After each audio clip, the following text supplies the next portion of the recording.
Police outside and security guards inside Christie's were acquired by the Ageless Diamond Exhibition. On view at the famous place to raise money for the National Playing Fields and the Children's Holiday Fund were gems whose estimated worth totaled $5 million. But diamonds are a girl's best friend. A kiss may be grand, but it won't pay the rental on your humble flat or help you at the automat. Men grow cold as girls grow old, and we all lose our charms in the end. But square cut or pear shape, these rocks don't lose their shape.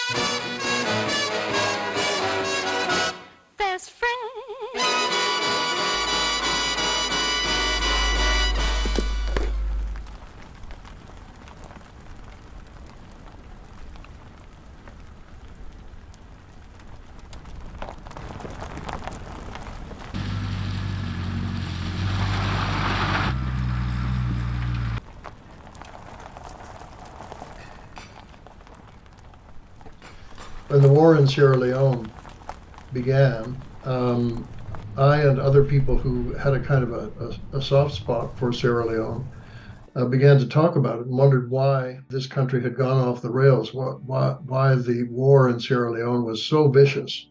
It didn't take too much thinking to figure out that diamonds had something to do with it. The UN Security Council had appointed an expert panel to look into the war in Angola. And what they discovered was that diamonds indeed and oil were fueling that war.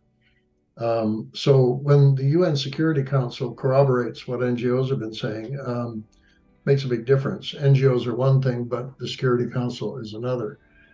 And that really did spook the industry and a number of countries and the governments of countries that depend on diamonds or are somewhat dependent on diamonds. The Minister of Mines in South Africa called a meeting to talk about all of this. And it was held in the town of Kimberley, where diamonds had been discovered in South Africa in the 1860s. So you had a lot of countries and governments and business, industry, mining companies, as well as companies that are involved in cutting, polishing, and retailing diamonds, very concerned about this whole business. So we all got together in Kimberley and started talking about it. And that was the first of maybe 24 meetings that led to the Kimberley Process Certification Scheme, KPCS. First of all, it brought and continues to bring all of the governments of countries with diamonds or trading in diamonds together with industry leaders and NGOs who are concerned about it, civil society. Bringing all of those people, or at least all of those interests, together in one setting around one regulatory system is quite an achievement.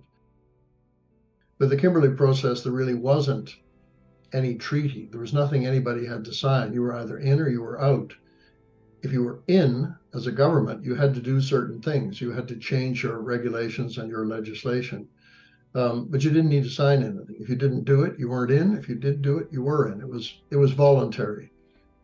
It was voluntary, but it was compulsory, because if there's anybody in your country that trades diamonds, they're going to want your government to be in it, because if you're a member of the Kimberley process, you will not allow any diamonds, we're talking rough diamonds, unpolished, but you will not allow any diamonds to come into your country from a country that is not a member. So if you're not a member, you can't trade with anybody who is. So if you want to trade, you have to be in. You can't buy diamonds. Nobody will sell to you if you're not in. And you can't get out, no matter how good or bad it is, no matter how much you like it or dislike it. If you leave, your industry will not be able to trade with the rest. It was an attempt to make the process more transparent. But there are loopholes it is very easy to sidestep those. It is very easy to mask the origin of diamonds from one country. You take them from DRC and you launder them through South Africa or Botswana. That is done. You can launder them through Dubai. That has also been done. Things have changed a little bit, but it's not part of the Kimberley process. So yes, on paper, it looks really good to say in the Kimberley process, we need to be transparent about where our diamonds are coming from. But the reality comes down to how people are acting and whether or not they're acting in good faith. And both of these situations can be and are eclipsed by business as usual on the ground.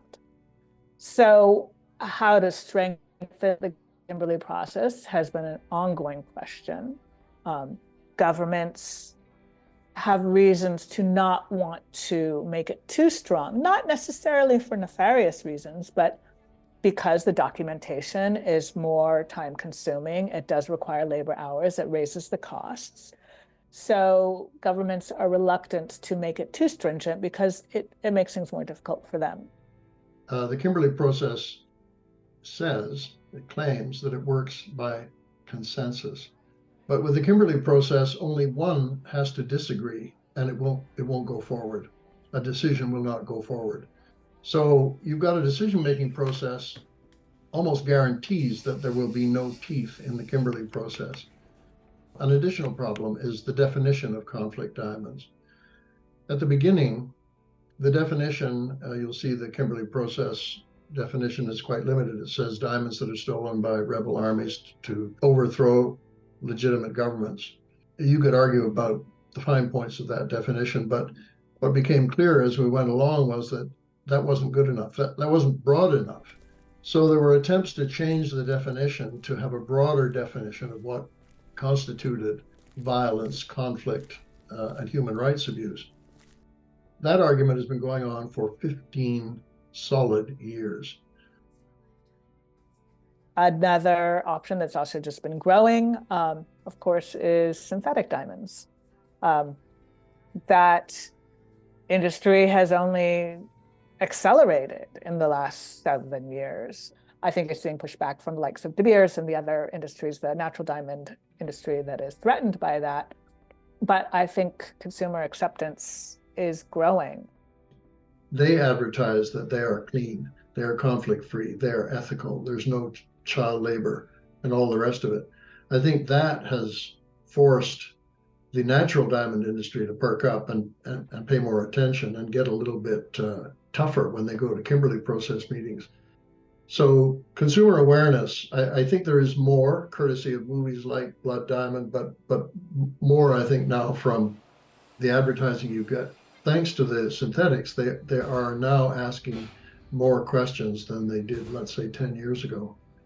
And that has spooked the natural diamond industry.